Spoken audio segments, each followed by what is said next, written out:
భూ కబ్జాల దగ్గర నుంచి జూదాన్ని ఆడించడం దగ్గర నుంచి ల్యాండ్ సెటిల్మెంట్లు, పోలీస్ లైన్లో ఉన్న భూమి ప్రైవేట్ వ్యక్తుల దగ్గర నుంచి అన్నీ కూడా రాతపూర్వక కంప్లైంట్ ఇచ్చాం డీజీపీ గారికి, విచారించి చర్యలు తీసుకోమని. డీజీపీ గారు అయితే షాక్ అయినారు.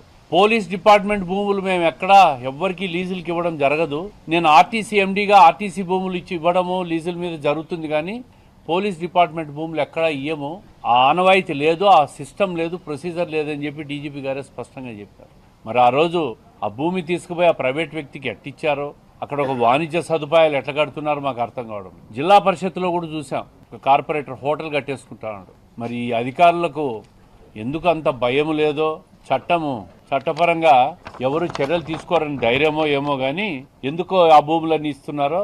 ఖచ్చితంగా ప్రభుత్వ భూములు కాపాడే బాధ్యత తెలుగుదేశం ప్రభుత్వానికి. దీంట్లో ఎటువంటి రాజీ లేదు. నోటీస్ కూడా ఇచ్చారు పోలీస్ దాంట్లో, violation of terms and conditions అని వైలేషన్ కింద. రెవెన్యూ వాళ్ళు సర్వే చేయిస్తే ఇక్కడ ఏదో ఒక మినిస్టర్ కాలనీ అంట.